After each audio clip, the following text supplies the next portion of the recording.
everybody, I've got Jon Stern here, 9 Grand Prix top 8s and 2 wins, and choosing to bring quite the interesting deck this weekend in Devoted Abundance. So some of this deck you might be familiar with, but you've got quite a few spicy cards in here. There's certainly some strange ones, yeah. So tell me why you wanted to bring this deck this weekend, and how many combos do you think the deck has? Well, most of the combos are different ways to get infinite mana. There's probably 4 or 5, maybe 6, depending on what you count as different. And it was originally built because Hogak was dominating before the ban, and it can compete with Hogak on it's a faster deck. So that was what pulled us into it, and I just decided to stay on it. That's awesome. Well, let's take a look at some of your mana creatures here. Arbor Elf, Birds of Paradise, Noble Hierarch, Utopia Sprawl, not only ramping you, but of course, key pieces in your combo too. Talk to me about the importance of these cards. Well, Birds of Paradise and Noble Hierarch are the 2 best ones. So when you have Leyline of Abundance in play, you can tap your creature and get an extra green mana, but in order to combo with Freed from the Real, which we'll see later, you need blue mana. So these 2 produce blue mana. Utopia Sprawl can be put on a land to produce blue mana, and then you can untap it with Arbor Elf to also go on get infinite with that. So yeah, just getting off the ground very fast, and your mana producers produce double mana.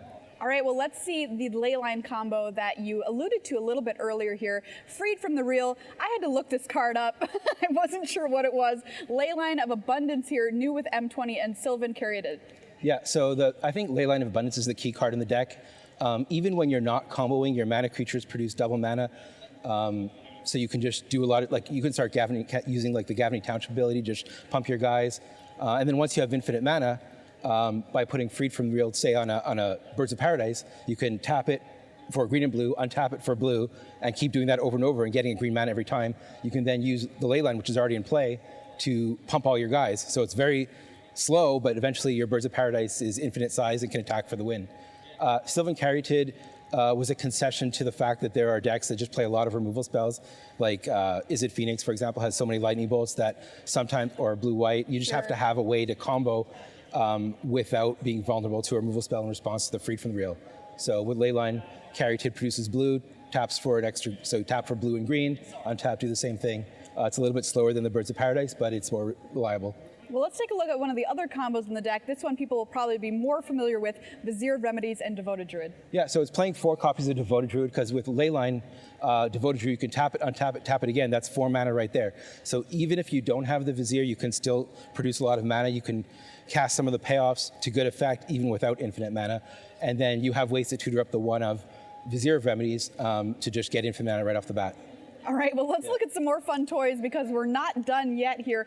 Heliod's Pilgrim to help you find things. We got Finale of Devastation here, which can be devastating, as the card suggests, and Karn the Great Creator. So yeah, Finale of Devastation is great because it can find you the infinite mana piece that you're missing, and it's also a payoff once you have infinite mana, because you just cast it for 20 and attack with or as much as you want to attack for the lethal. Karn is also an infinite mana payoff because you can get Walking Ballista out of the sideboard. Pilgrim, there's one of, it's just kind of because the main piece that you're usually looking for is Freed from the Real, so it's a way to find that. There are some silver bullets you could play with that. You can get Utopia Sprawl if you have the Arbor Elf. There are some sideboard things you can do. I was considering playing On Thin Ice, for example, as a way to tutor for a removal spell, or Wheel of Sun and Moon to get graveyards because it's enchant player. But yeah, it's just you can finale, if you have 9 mana, you can finale for Pilgrim, get the Freed from the Real, cast it, and go off. And of course, Karn, your toolbox as well, helping you with infinite number of matchups. Yeah, the main ones are like Lattice to lock them out of mana, Ensnaring Bridge, Ballista just kills them, and then there's some Graveyard Hate and stuff like that. Well, let's take a look at your mana base. I've got to say, this deck seems really sweet. Yeah. Is there anything you want to point out here? Well, the high number of fetch lands. So one of the key benefits of all the fetch lands is if they cast a sweeper like Anger of the Gods or Wrath of God and you have a fetch land in play, you can end of turn search for Dryad Arbor, put Utopia Sprawl on that, and just go off with Utopia Sprawl and Freed from the Real. And also, you'd never want a lot of lands in play, and you have 2 Dryad Arbor, so finding those a little more frequently. They tap for 2 mana under Leyline. Yeah, they all produce green. It was kind of random which ones I chose. All right, let's take a look at the final graphic here, and there are the Dryad Arbors that we're talking about. We've got a couple of snow-covered forests in here, too. Yeah, there's not a lot of good reasons to play snow-covered, although when I was tutoring for On Thin Ice, that was important. I just always play with snow-covered lands, and now other people are doing that for other reasons. But yeah, basically, Dryad Arbor is the key one to fetch end of turn. and you just sometimes need blue and white mana, mostly for sideboard cards, but also sometimes to cast the Freed from the Real.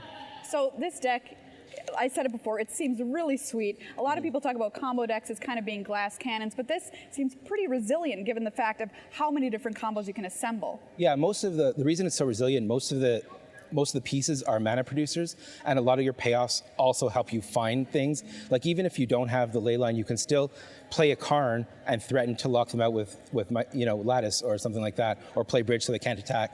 So you just have some really powerful cards that also, and like Finale is like a payoff, and you can get like a mana producer.